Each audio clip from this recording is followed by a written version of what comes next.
ಬೆಂಗಳೂರಿನಲ್ಲೇನು rave party ಮೇಲೆ raid ನಡೀತು. ಆ ಪ್ರಕರಣಕ್ಕೆ ಸಂಬಂಧಪಟ್ಟಂತೆ ಬಹಳ ಒಂದು ದೊಡ್ಡ ಟ್ವಿಸ್ಟ್ ಸಿಗ್ತಾ ಇದೆ. ಅಲ್ಲಿ ನಶೆಯಲ್ಲಿ ತೇಲಾಡಿದ್ರ ತೆಲುಗು ನಟಿ ಹೇಮಾ, ಈಗ ಡ್ರಗ್ಸ್ ತೆಗೆದುಕೊಂಡಿದ್ರ ಟಾಲಿವುಡ್ ನಟಿ ಹೇಮಾ ಎನ್ನುವ ಪ್ರಶ್ನೆ. ಮೊದಲಿಗೆ ತಾನು ಅಲ್ಲೇ ಇಲ್ಲೇ ಇಲ್ಲ ಅನ್ನುವಂತಹ ಡ್ರಾಮಾ ಮಾಡಿದ್ರು. ನಂತರ ಅದು ಸ್ಪಷ್ಟ ಆಗಿತ್ತು ಆಕೆ ಅಲ್ಲೇ ಇದ್ರು ಅನ್ನೋದು. ಈಗ ನೋಡ್ತಾ ಹೋದ್ರೆ ಆಕೆ ಡ್ರಗ್ಸ್ ತೆಗೆದುಕೊಂಡಿದ್ರ, ನಶೆಯಲ್ಲಿ ತೇಲಾಡ್ತಾ ಇದ್ರ ಅನ್ನುವ ಅನುಮಾನ. ಹೇಮಾ ತಲೆ ಕೂದಲಿನ ಟೆಸ್ಟ್ಗೆ ಮುಂದಾಗಿದೆ ಸಿಸಿಬಿ. ಬ್ಲಡ್ ಟೆಸ್ಟ್ ರಿಪೋರ್ಟ್ ಬಳಿಕ ಮತ್ತೊಂದು ನೋಟಿಸ್. ಬೆಂಗಳೂರು ಹೊರವಲಯದಲ್ಲಿ ನಡೆದಂತಹ ರೇವ್ ಪಾರ್ಟಿಯದು. ಪಾರ್ಟಿಯಲ್ಲಿ ಭಾಗಿಯಾಗೇ ಇಲ್ಲ, ನಾನು ಹೈದರಾಬಾದ್ನಲ್ಲಿದ್ದೀನಿ ಅಂತ ಡ್ರಾಮಾ ಮಾಡಿದ್ದ ತೆಲುಗು ನಟಿ ಹೇಮಾಗೆ ಈಗ ಮತ್ತಷ್ಟು ಸಂಕಷ್ಟ ಎದುರಾಗಿದೆ. ಪಾರ್ಟಿಯಲ್ಲಿ ಭಾಗಿಯಾಗಿದ್ದಷ್ಟೇ ಅಲ್ಲ, ಡ್ರಗ್ಸ್ ತೆಗೆದುಕೊಳ್ತಾ ಇದ್ರ, 1 ವರ್ಷದಿಂದ ಡ್ರಗ್ಸ್ ತೆಗೆದುಕೊಳ್ತಾ ಇದ್ರ ಹೇಮಾ. ಈಗ ಅವರ ತಲೆ ಕೂದಲಿನ ಟೆಸ್ಟ್ ಮೂಲಕ ಡ್ರಗ್ಸ್ ಸೇವನೆ ಮಾಡ್ತಾ ಇದ್ರೋ ಇಲ್ವೋ ಅನ್ನೋದು ಪತ್ತೆಯಾಗುತ್ತೆ. ಅದನ್ನ ಪತ್ತೆ ಹಚ್ಚೋದಕ್ಕೆ ಈಗ ಸಿಸಿಬಿ ಮುಂದಾಗಿರುವಂಥದ್ದು. ತೀವ್ರ ಕುತೂಹಲ ಮೂಡಿಸ್ತಾ ಇದೆ ಈ ಪ್ರಕರಣ. 100ಕ್ಕೂ ಹೆಚ್ಚು ಮಂದಿ ಭಾಗಿಯಾಗಿದ್ದಂತಹ ಪಾರ್ಟಿಯದು.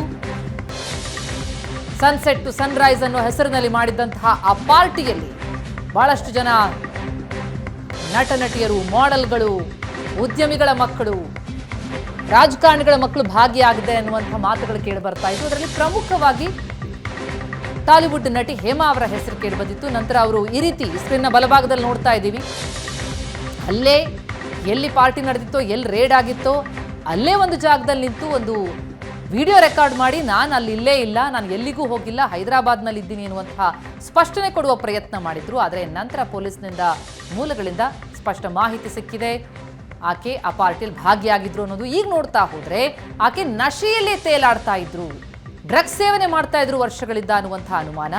ಆ ಅನುಮಾನ ಸತ್ಯವೋ ಸುಳ್ಳೋ ಅನ್ನೋದನ್ನ ಪತ್ತೆ ಹಚ್ಚೋದಕ್ಕಾಗಿ ಈಗ ತಲೆಗೂದಲಿನ ಸ್ಯಾಂಪಲ್ ಅನ್ನು ತೆಗೆದುಕೊಳ್ಳಲಾಗಿದೆ, ಅದರ ಟೆಸ್ಟಿಂಗ್ ಕಳಿಸಲಾಗಿದೆ. ಆ ಟೆಸ್ಟಿಂಗ್ ಬಳಿಕ ಆಕೆ ಡ್ರಗ್ಸ್ ತೆಗೆದುಕೊಂಡಿದ್ರೋ ಇಲ್ವೋ ಅನ್ನೋದು ಕೂಡ ಸ್ಪಷ್ಟ ಆಗುತ್ತೆ. ಹಾಗಾಗಿ ನಟಿ ಹೇಮಾ ಪಾಲಿಗೆ ಮತ್ತಷ್ಟು ಸಂಕಷ್ಟ.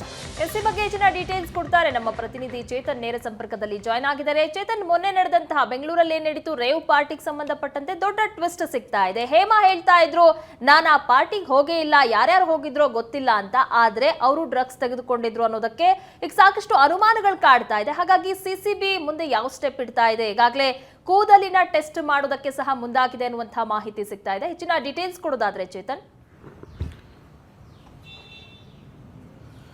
ಪ್ರಗತಿ, ಅಂದ್ರೆ ನಟಿ ಹೇಮಾ ಅವರನ್ನ ಇವಾಗ ಆಲ್ರೆಡಿ ರಕ್ತದ ಮಾದರಿಯನ್ನ ಪರೀಕ್ಷೆಯನ್ನ ಮಾಡಲಾಗಿತ್ತು. ಅದರಲ್ಲಿ ಅವರು ಡ್ರಗ್ ಅನ್ನ ಸೇವನೆ ಮಾಡಿರೋದು ಗೊತ್ತಾಗಿರುವಂತದ್ದು. ಅಂದ್ರೆ ಈ ಹಿಂದೆನೂ ಕೂಡ ಅಂದ್ರೆ ಮೊನ್ನೆ ರೇಡ್ ನಡೆದಂತ ಸಂದರ್ಭದಲ್ಲಿ ನಾನು ಆ ಒಂದು ಪಾರ್ಟಿಯಲ್ಲಿ ಆಗೇ ಇರಲಿಲ್ಲ, ನಾನು ಹೈದರಾಬಾದ್ನ ಒಂದು ರೆಸಾರ್ಟ್ ನಲ್ಲಿ ಇದ್ದೀನಿ ಅನ್ನೋ ಒಂದು ವಿಡಿಯೋವನ್ನ ಮಾಡಿಬಿಟ್ಟಿದ್ರು. ಅವರು ಸ್ವತಃ ಅದೇ ಒಂದು farm house, GR farm house ಏನಿದೆ, ರೇವ್ ಪಾರ್ಟಿ ನಡೆದಂತಹ ಫಾರ್ಮ್ ಹೌಸ್ ನಲ್ಲೇ ಆ ಒಂದು ವಿಡಿಯೋವನ್ನ ಮಾಡಿ ಎಲ್ಲರ ಒಂದು ಕಣ್ಣಿಗೆ ಏನು ಮಣ್ಣೆರಚುವಂತಹ ಒಂದು ಯತ್ನವನ್ನ ಮಾಡಿದ್ರು. ಆದ್ರೆ ಇದೀಗ ಸಿಸಿಬಿ ಅಧಿಕಾರಿಗಳು ಅವರ ಒಂದು ಏರ್ ಫಾಲಿಕಲ್ ಟೆಸ್ಟ್ ಅನ್ನ ಮಾಡೋದಕ್ಕೆ ಮುಂದಾಗಿರುವಂತದ್ದು. ಅಂದ್ರೆ ಏರ್ ಫಾಲಿಕಲ್ ಟೆಸ್ಟ್ ಅಂತಂದ್ರೆ ಇಷ್ಟೇ, ಯಾವುದೇ ವ್ಯಕ್ತಿ ಯಾವುದೇ ಒಂದು ಮಾದಕ ವ್ಯಸನ ಮಾಡಿದ್ರು ಕೂಡ ಅದು 1 ವರ್ಷ ಆಗಿದ್ರು ಕೂಡ ಏರ್ ಫಾಲಿಕಲ್ ಟೆಸ್ಟ್ ಅಲ್ಲಿ ಗೊತ್ತಾಗುತ್ತೆ. ಅಂದ್ರೆ ಹೈದರಾಬಾದ್ನ FSL ನಲ್ಲಿ ಈ ಒಂದು ಏರ್ ಫಾಲಿಕಲ್ ಟೆಸ್ಟ್ ಅನ್ನ ಮಾಡಲಾಗತ್ತೆ.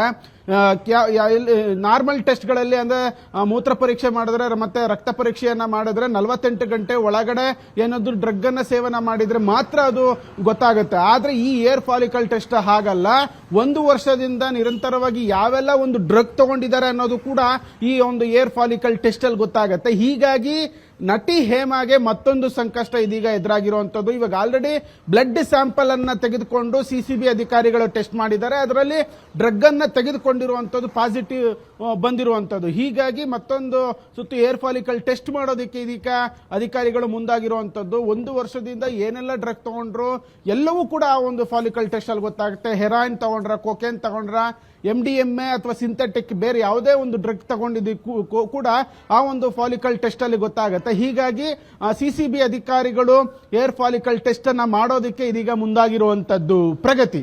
ಚೇತನ್, ಈಗ ನಾವು ಈ ಹಿಂದಿನ ಪ್ರಕರಣಗಳಲ್ಲೂ ಕೂಡ ಗಮನಿಸಿದ್ವಿ. ಈ ಹಿಂದೆ ಕೂಡ ಹಲವಾರು ಬಾರಿ ಈ ಡ್ರಗ್ ವಿಚಾರಕ್ಕೆ ಸಂಬಂಧಪಟ್ಟಂತೆ ನಟನಟಿಯರು ಸಿಲುಕೊಂಡಿದ್ದು, ಅದರ ಟೆಸ್ಟಿಂಗ್ಗಳನ್ನ ನಡೆದಿದ್ದೆಲ್ಲ ಗಮನಿಸ್ತಾ ಇದ್ದೀವಿ. ಆದರೆ ಈ ಪಾರ್ಟಿ ವಿಚಾರಕ್ಕೆ ಬರೋದಾದ್ರೆ ಇಲ್ಲಿ ಪಾರ್ಟಿ ಆಯೋಜನೆ ಮಾಡಿದಂಥವ್ರು ಡ್ರಗ್ ಪೆಡ್ಲರ್ಗಳ ಮೇಲೆ ಮಾತ್ರ ಆಕ್ಷನ್ ಆಗ್ತಾ ಇದೆ.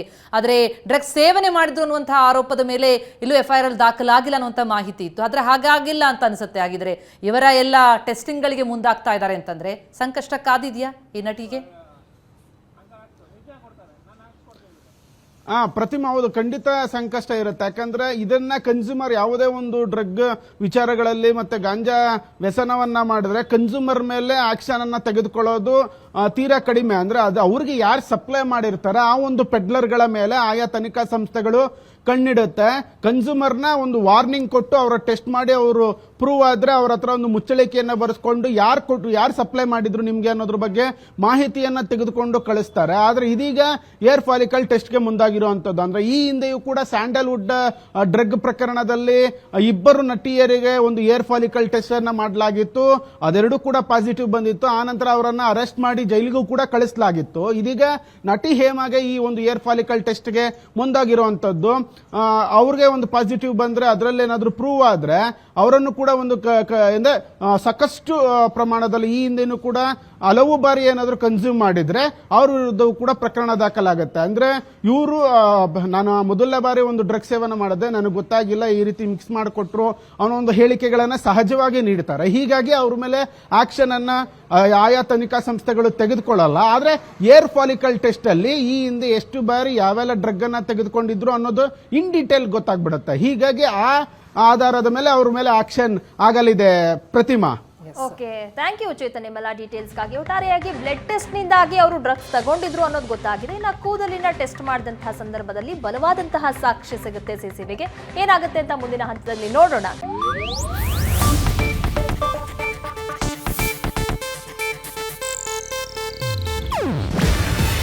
ಇದು ಏಷ್ಯಾನೆಟ್ ನ್ಯೂಸ್ ನೆಟ್ವರ್ಕ್ ಪ್ರಸ್ತುತಿ.